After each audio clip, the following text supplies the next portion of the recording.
आदिमाता रेणुका मातेला वंदन करून भगवान त्र्यंबकेश्वर यांना वंदन करून सप्तशृंगी देवी जे त्या देवीच्या नतमस्तक होऊन ज्या आईवडिलांनी परिस्थिती नसताना शिकवलं, हाडाची कावड करून शिकवलं, यांच्या नतमस्तक होतो.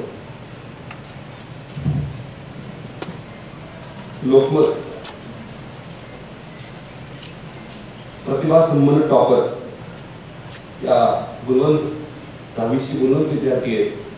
या सत्कार समारंभ प्रसंगी लोकमतने मला बोलवलं, त्याबद्दल लोकमतची पूर्ण टीम, आदरणीय आमचे मित्र चांडक सर, आदरणीय आमचे मित्र अमित सर, सर्व लोकमतची टीम यांचे आम्ही खूप खूप आभारी आहोत. लोकमत म्हणजे नाम ही काफी आहे, कारण सगळ्या पेपरला बातमी येऊ द्या, लोकमतची एक बातमी येऊ द्या, ही कोण होऊन जाते, त्याची किती पटीने पुढे जाते. इतका विश्वास लोकमतच्या पूर्ण परिवाराने संपादित केलेला आहे. लोकमत म्हणजे थर्ड आपल्या महाराष्ट्रात तिसरा डोळा म्हणून लोकमतकडे पाहिलं जाते. त्या एका दिवसात नाही, खूप मोठी तपस्या आहे. याच्या मागे खूप मोठे, खूप असंख्य, जरी दर्डा फॅमिली पुढे होऊन करत असेल तेव्हा खूप असंख्य लोक प्रामाणिकपणे काम करत आहेत. लोकमत परिवाराची एक सिस्टीम तयार झालेली आहे. सर त्याबद्दल मी लोकमत परिवाराच्या खूप खूप शुभेच्छा त्यांना. त्यांच्या असंच पूर्ण आमच्या महाराष्ट्राची नसून देशाची देशाची सेवा करावी, चांगल्या गोष्टीला प्रोत्साहित करावं. कारण सत्कार हा साधा सत्कार नसतो. माझा एकदा सत्कार झाला MSc असताना, आणि मी ते एका सत्काराने एवढी ताकद आली आणि मी जीवनात असा घडलो.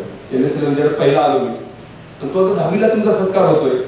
डॉक्टर राजू वानरे सर आताच बोलले, आपण त्यांचं आता स्पीच ऐकलं. आमचे आदरणीय संधान सर, आदरणीय आमचे खडे सर, आमची पूर्ण RCC टीम, लोकमत परिवार, आणि हे आजचा जो प्रोग्राम आहे ते 10वीच्या मुलांच्या गुणवंताचा सत्कार, गुणवंत मुलाचा गुणवंत पालकांचा सत्कार. हे 10वी मी परत मंत्र सांगणार, मी परत फक्त जास्त बोलणार नाही. पण अशा काही टिप्स सांगतो जीवनात सक्सेस कशा मिळते. कारण मागच्या 23 वर्षापासून मी लातूरमध्ये केमिस्ट्री हा विषय शिकवत आहे आणि शिकवत आहे. काय केल्याने रिझल्ट येतोय, काय केल्याने 10वीचे म्हणजे आपले 10वीचे जे मुलांना आज सत्कार झाला, असा सत्कार आपल्याला 11th झाला पाहिजे, 12th झाला पाहिजे, NEET झाला पाहिजे, JEE झाला पाहिजे. हा मंत्र मी तुमच्यासाठी सांगण्यासाठी आलो.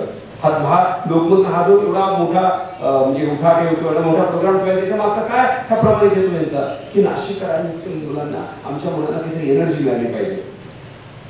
हे नाशिक हे साधं शहर नाही. मी आता पाहत होतो, पहिले एकदा मी भगवान त्र्यंबकेश्वर आलो होतो, आता पाहतोय खूप म्हणजे असा एक रोड पण लातूरला नाहीये.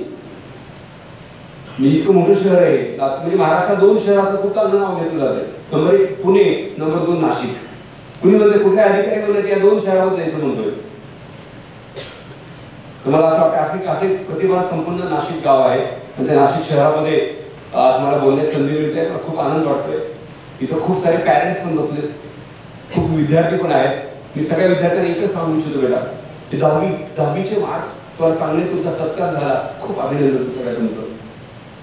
परंतु या यशाला घाबरवून जाऊ नका. आता हे यश पण पसरून दाखवायचंय. आपल्या 11th आणि 12th आपल्याला चांगला रिझल्ट होईल. फक्त जीवनात 2 वर्ष अभ्यास चांगला करायला पाहिजे. 11वी 12वी जीवनात 2 वर्ष जो विद्यार्थी चांगला अभ्यास करेल तो जीवनात तरी मागे येईल. मी तो विद्यार्थ्यांना नेहमी सांगत असतो की 2 वर्ष फक्त चांगला अभ्यास करा, 11वी 12वी, आणि जीवनभर सुखी राहा. हे 2 वर्ष एन्जॉय करा, जीवनभर दुःखी राहा. कुठल्याही जर आपण डेव्हलपिंग कंट्रीचा अभ्यास केला, कुठल्याही डेव्हलपिंग कंट्रीचा अभ्यास केला, जी काही क्रांती होत असते ती शिक्षणामुळे क्रांती होत असते. शिक्षण असं आहे, डॉक्टर बाबासाहेब आंबेडकर सांगतात की शिक्षण वाघिणीचं दूध आहे, जो कोणी पीक गुरगुरल्याशिवाय राहत नाही. हे सांगायची गरज नाही. कोण मोठे डॉक्टर, कोण डॉक्टर राजू वानरे, कोण आमची पूर्ण RCT मध्ये 90% टीचर्स आमचे. मला सांग ही सगळी ताकद कुठून आली शिक्षणाकडे. माझे वडील काय करतात, माझी वडील शेती करतात, आई काय करते शेती. घरी मला 4 बहिणी, आम्ही दोघं भाऊ, अर्धा डझन. घरात एकटा मी 10वी पास झालो.